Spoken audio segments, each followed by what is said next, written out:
সুধী ভক্তমণ্ডলী, বিগত পর্বে আমরা জেনেছি কেমন করে ইক্ষ্বাকু বংশীয় রাজা ভগীরথ পিতৃপুরুষের উদ্ধারের জন্য ব্রহ্মলোক থেকে মা গঙ্গাকে পৃথিবীতে আনলেন। মা গঙ্গা সুখদা, মোক্ষদা, মুক্তিগেহিনী, ভাগীরথী, জটাশঙ্করী, জাহ্নবী, সুরধ্বনি প্রভৃতি নামে বিশ্বচরাচরে পতিত পাবনীর ভূমিকা নির্বাহ করে চলেছেন। আমরা প্রেত মুক্তির প্রসঙ্গে আজ 10 গাত্র অর্থাৎ 10 দিনের পালনীয় শোক ও আচরণবিধি তথা ষোড়শ পিণ্ডদান বিধি বিস্তারিত জানব। এর দ্বারা আত্মার সদ্গতি ও মুক্তির কথা জানব বৃষ উৎসর্গের মাহাত্ম্য এবং এই বৃষের শ্রেণী বিভাগ, কোন বৃষ উৎসর্গের দ্বারা কোন লোক বা ধাম প্রাপ্তি হয় এবং এর অধিকারী কারা। শ্রী ভগবান বিষ্ণু বললেন, হে গরুড়, পুত্রকে অবশ্যই পিতার 10 গাত্র অর্থাৎ 10 দিনের পালনীয় শোক পালন করা উচিত। জ্যেষ্ঠ পুত্রের মৃত্যুতে অতি স্নেহে পিতা 10 গাত্র বিধি পালন করবে না। যদি কোনো পিতার অনেক পুত্র থাকে তবে সকলে 10 গাত্র বিধি না পালন করে একজন মাত্র পুত্র এই বিধি সম্পন্ন করবে।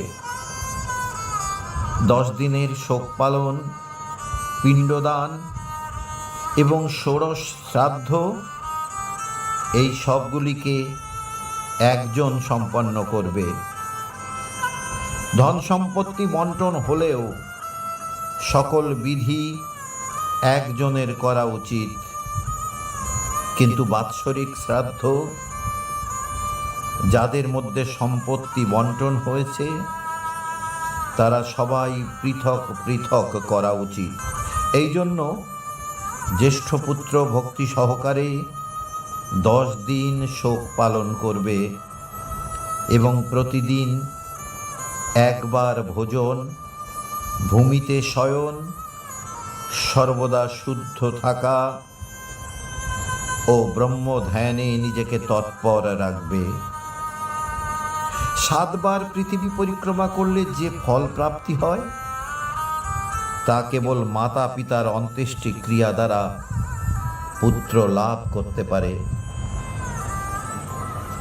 10 দিনের শোক শুরু করে যতদিন না বাৎসরিক হয় ততদিন পর্যন্ত যদি পুত্র একাদশী ব্রত পালন করে ও ভূমিতে শয়ন করে তাহলে গয়া শ্রাদ্ধের ফল প্রাপ্ত হয়। কুয়া, পুকুর, বাগিচা, তীর্থ অথবা দেবালয়ে গিয়ে মধ্যম প্রহরে অর্থাৎ দুপুরে বিনা মন্ত্রে ওই পুত্র স্নান করবে।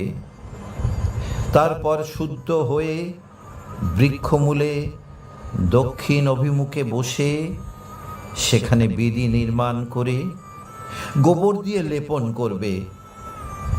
সেখানে পাতার উপর কুশ দ্বারা ব্রাহ্মণ তৈরি করে স্থাপনা করবে। পাদ্য, অর্ঘ্য আদি দ্বারা পূজা করবে।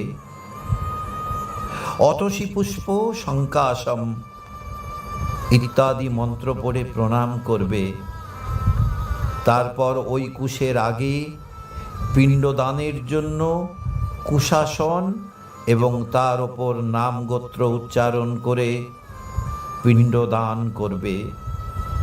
ভাত অথবা যবের আটা দিয়ে পুত্র পিণ্ড তৈরি করবে।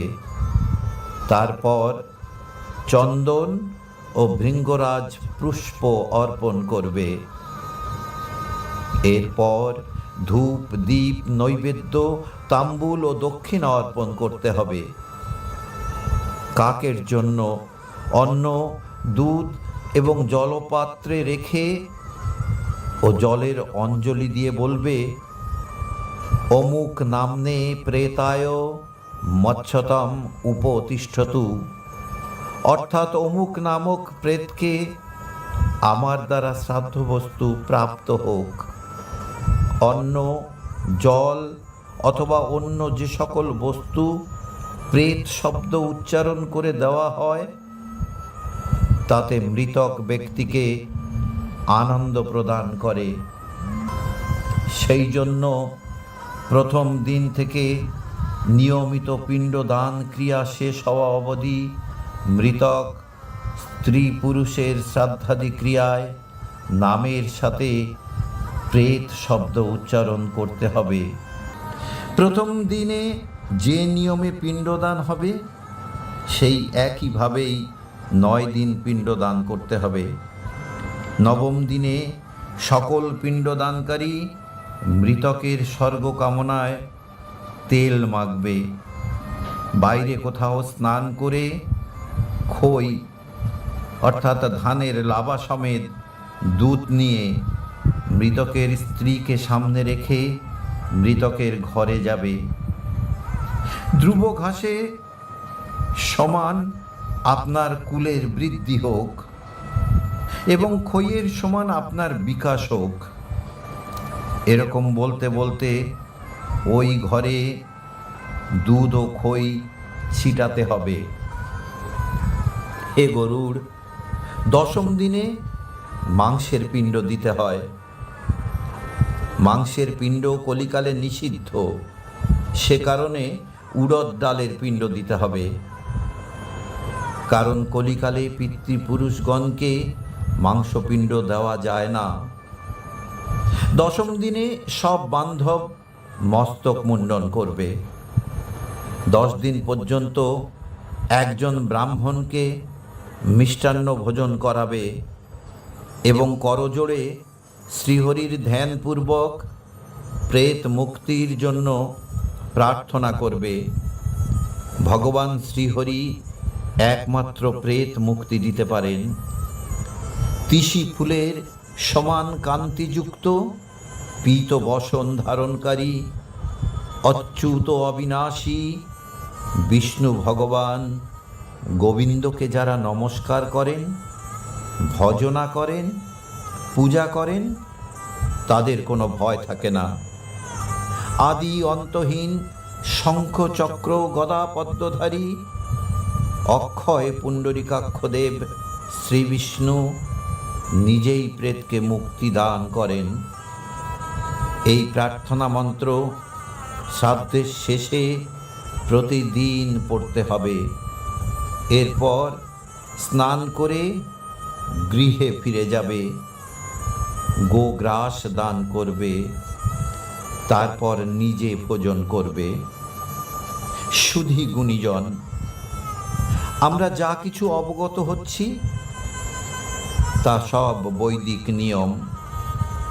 বর্তমানে নিয়ম অনেকাংশে যুগ উপযোগী করে পণ্ডিতজন দ্বারা প্রণীত হয়েছে। অনেকাংশে নিয়মের অনেক শিথিলতা এসেছে, পরিবর্তন এসেছে। পক্ষীরাজ গরুড় জিজ্ঞাসা করছেন, হে সুরেশ্বর, হে ভগবান, 11 দিনের ক্রিয়া কিভাবে পালিত হবে এবং বৃষৎসর্গ কোন বিধানে সম্পন্ন করতে হবে? ভগবান বললেন, হে গরুড়, 11 দিনে প্রাতকালে জলাশয় অর্থাৎ কুয়া, পুকুর অথবা নদীর নিকটে গিয়ে সম্পূর্ণ পারলৌকিক ক্রিয়া অত্যন্ত যত্নপূর্বক করতে হবে। বেদ ও শাস্ত্রের জ্ঞাতা ব্রাহ্মণকে আগে থেকে নিমন্ত্রণ করতে হবে। ব্রাহ্মণের আগমনে করজোড়ে নমস্কার করবে এবং প্রেত মুক্তির জন্য প্রার্থনা করবে। আচার্য স্বয়ং স্নান করে সন্ধ্যা বন্দনা আদি নিত্যক্রিয়া সম্পন্ন করে পবিত্র হবেন। তার 11 দিনের বিধান বিধিপূর্বক নিষ্ঠা সহকারে সম্পন্ন করবেন। 10 দিন পর্যন্ত কেবল নাম গোত্র উচ্চারণ করে বিনা মন্ত্রে পিণ্ডদান হবে, কিন্তু 11 দিনের পিণ্ডদান মন্ত্র উচ্চারণ পূর্বক আচার্যের তত্ত্বাবধানে দিতে হবে। সোনা দ্বারা নির্মিত বিষ্ণু মূর্তি, রূপা দ্বারা ব্রহ্মা মূর্তি, তামার দ্বারা শিব মূর্তি এবং লোহার দ্বারা যমরাজের মূর্তি নির্মাণ করতে হবে। পশ্চিম দিকে গঙ্গা জল ভরা বিষ্ণু কলস, যার উপর হলুদ বস্ত্র দ্বারা আচ্ছাদিত বিষ্ণু মূর্তি স্থাপন করবে। পূর্ব দিকে দুধ ও জল ভরা ব্রহ্ম কলস, তার উপর সাদা কাপড়ে আচ্ছাদিত ব্রহ্মাকে স্থাপন করবে।